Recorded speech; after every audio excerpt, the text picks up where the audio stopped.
Hello, nerds.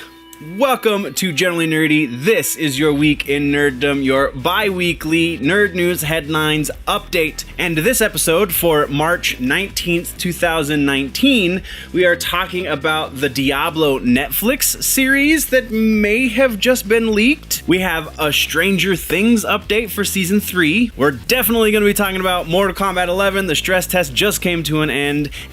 All that and so much more. Now let's hit that intro.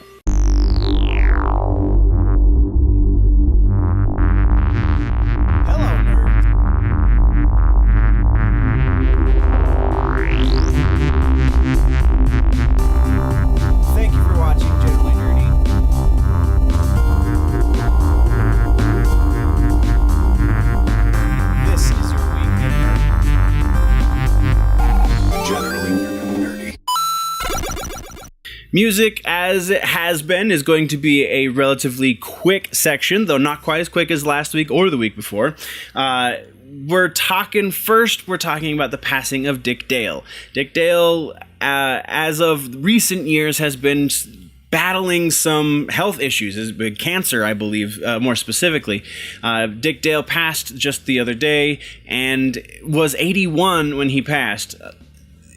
The music community really lost an icon in Dick Dale. If you're unfamiliar with his music, he is kind of the godfather of surf guitar. I mean, he's not the originator of the surf guitar, but he definitely took that style into all kinds of crazy directions. So Dick Dale will be missed, and just take a moment, listen to some really fantastic guitar. Go look them up on YouTube. It's good stuff. And then our next two updates in music news are actually updates from previous episodes, both actually from the last episode. First, we're talking about Slipknot, and it is official. Chris Fehn is now no longer a member of Slipknot, which is really kind of weird because he's one of the longest tenured members in the band. His tenure even precedes Corey Taylor. So it just goes to show you can't really sue your bandmates and expect to remain in the band. Corey Taylor has come out recently, very specifically saying that he's been falsely accused of the things that Fehn is accusing the band of. Actually, very specifically, Corey Taylor and Sean Crahan. I guess we're just gonna have to wait and see how this shakes out, where the miscommunication was, because it really seems like there was just a miscommunication. And then our final update for music is again from an update from the last episode. We are talking one more time about Hellyeah, the forthcoming album that they are looking to put out with the final music recorded by drummer Vinnie Paul, legendary metal drummer Vinnie Paul. It has now been given a release date. That release date is June 28th. The album still is without a title, though. Now, let's jump into TV news. And before we actually get to the news, there is a little correction that I have to make from before. Last episode, I correctly named the character Slade Wilson. However, his villain alias, Deathstroke, I accidentally called him Deadshot. So, my brain fart, I actually wrote it in my notes incorrectly, which is part of the reason why I said it incorrectly. So, I do apologize for any confusion that caused. It is Deathstroke, Slade Wilson, that is going to be in the Titans series with his daughter, not Deadshot. And now the actual news. First up is online publication Spiel Times is reporting that Blizzard has filed a new trademark that seems to imply that they're gonna be dipping their toes in the TV water. More like streaming series, but TV's just sounds better, right? This could be the rumored Netflix deal that we actually kinda sorta have already heard about, that is going to be bringing Diablo to screens worldwide through Netflix. The potential series is set to be written and showran, if the rumors are true, by Andrew Cosby, who also penned the script for the Hellboy reboot movie. Cosby may actually have leaked this information last September through a Twitter post that has long since been deleted, but none of this has been 100% confirmed through Blizzard, so it is filed heavily in the rumors category. Then, Starz announced that they will be giving American Gods a third season. Like a week into season 2, and they make this announcement, and not only are they renewing for a third season, but they're also bringing in a new showrunner as of season 3. The new showrunner is Charles Eglee, who formerly was a producer on The Shield and on Dexter. Next is an update from comicbook.com about Stranger Things Season 3. This one actually comes from Emerald City Comic Con. It's just comicbook.com is reporting that Gaten Matarazzo, who plays Dustin in the series, kind of a nice name right there, he was asked directly from a fan what the monster was going to be for Season 3, and his response was that there are actually going to be 2 main antagonists. Now, this is an interesting way to phrase this because the series, the first 2 seasons of the series, have seen multiple antagonists, more than just 2 if you count all of the peripheral characters. So, is he saying they're going to be shaving that number down so that they can focus on 2? Or, because it was a monster question, are we going to see 2 major monsters in Season 3? Now, let's talk movies. First is an update from the Ezra Miller Flash movie, and in a really interesting twist of events, Ezra Miller has teamed up with Grant Morrison. I'm going to say that again. Grant Morrison to write the script for this movie. According to The Hollywood Reporter, this is the actor's attempt at keeping the movie alive. And if Grant Morrison can't make it interesting, this movie was doomed from the start. And then, in case you haven't heard, because this is everywhere on the internets right now, Disney has brought James Gunn back to direct the Guardians of the Galaxy Volume 3 movie. There has been no official word from the mouse as to why they have brought Gunn back, though Gunn did break a months-long Twitter silence to voice his excitement and appreciation to be brought back onto the project. And next is a very peculiar update. This is an episode full of peculiarities. But next is a peculiar update about Wonder Woman 1984. Patty Jenkins has recently been saying that this movie is not going to be a sequel to the previous movie.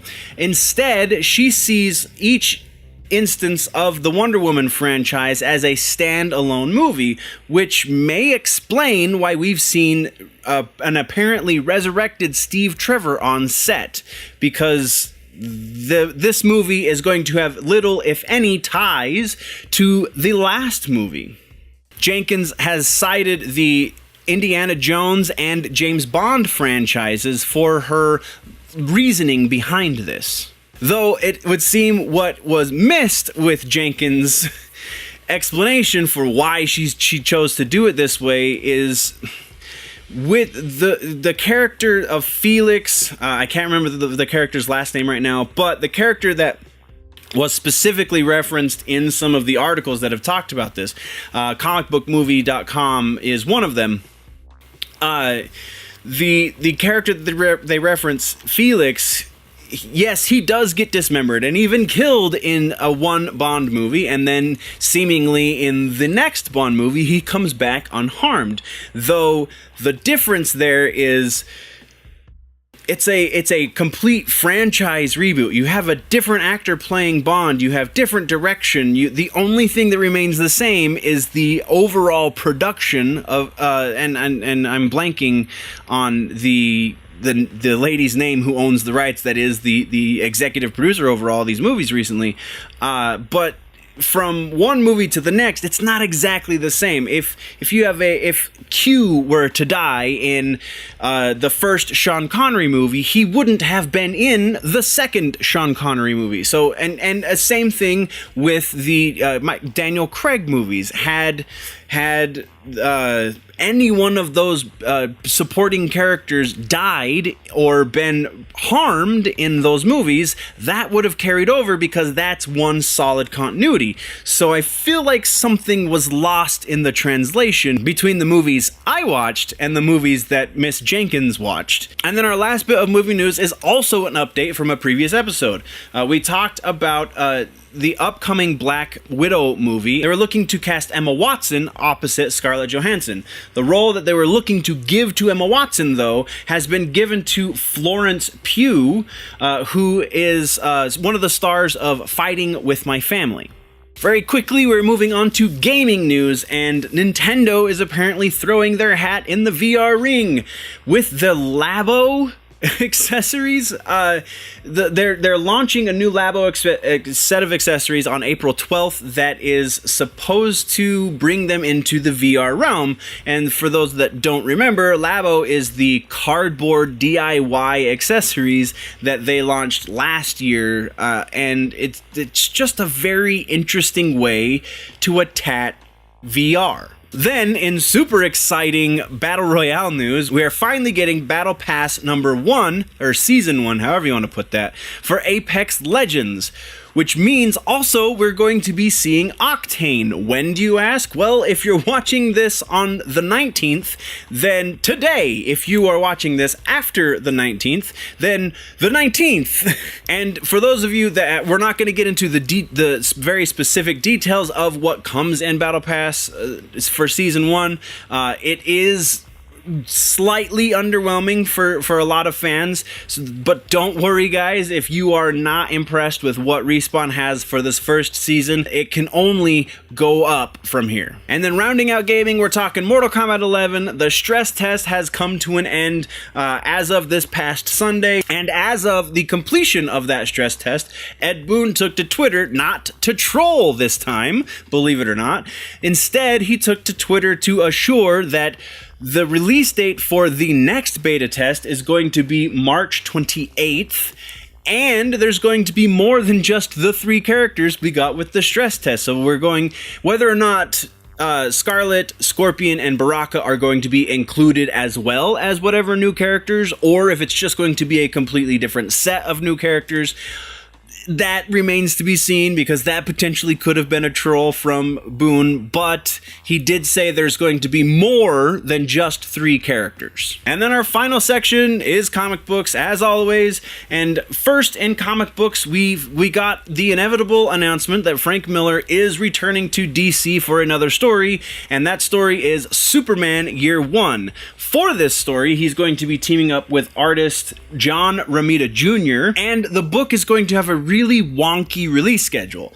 The first book will be out in June, the second book will be out in August, and then the third book will be out in October, and potentially every other month, and for the extent, though it very likely is only going to be a 3-issue arc. And our final bit of news for this episode, guys, is Nightwing number 58. This is not a review, this is just a really interesting reintroduction of a character. In Nightwing number 58, we see the resurrected, it would seem, Joker's daughter. This is the first time, to my knowledge, she's appearing in the Rebirth continuity. And it happens just as that whole Rick Grayson thing comes to an end. So while one psyche is on the mend, we're introducing another broken psyche, and it's just a really interesting dynamic. And also, hopefully, we are going to see the Joker's daughter become a mainstay in the Nightwing continuity. And that is it for this episode of the Week in Nerddom, guys. What did I miss? What should we talk about in the next episode? Let me know in the comments down low. If, though, you want to go deeper into the conversation, you can jump over to the website, generallynerdy.net, or there's even more content up on the Patreon, patreon.com/generallynerdy. 5 tiers. Go check it out, patreon.com/generallynerdy. All of the links are down in the description as well, so you can check those out. If you are falling behind in your nerd news and you want to catch up, then you can click or tap that box right there to the left of my face to do that. If you're new to the channel, subscribe. If you like what I'm doing here, click the like button. But before we do any of that, guys, please always remember that if it's generally nerdy, it's probably here.